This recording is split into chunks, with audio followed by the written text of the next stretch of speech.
In today's video, I'm going to teach you how to export or save Airtable record comments.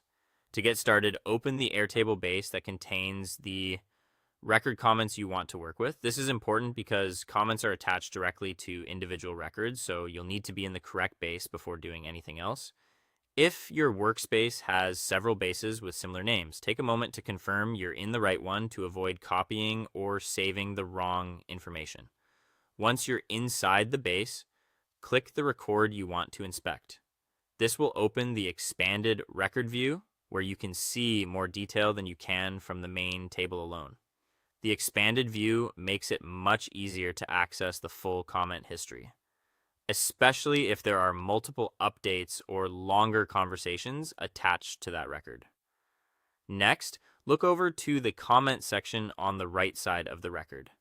This is where Airtable stores the discussion, notes, and updates related to that specific item. Depending on how active the record has been, you may see just one comment or a longer thread.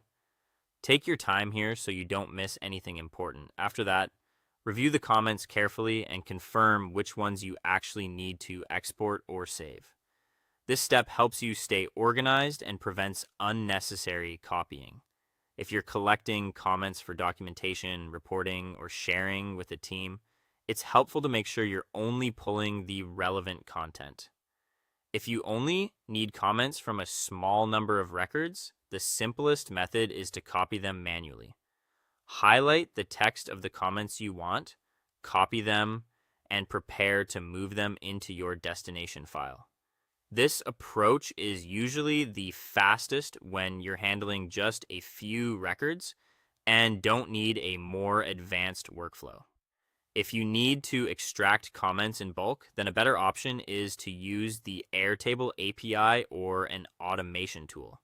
This is useful when you're working with a larger volume of records and want a more scalable process. In that case, you would use your preferred integration or export setup to pull the comment data more efficiently instead of copying each one by hand. Finally, save the comments by pasting or exporting them into a document, spreadsheet, or reporting file. Choose the format that best fits how you plan to use the information. For example, a document may be better for narrative notes, while a spreadsheet can help with sorting, tracking, and analysis. And that's it. That's how to access, review, and save Airtable record comments clearly and efficiently.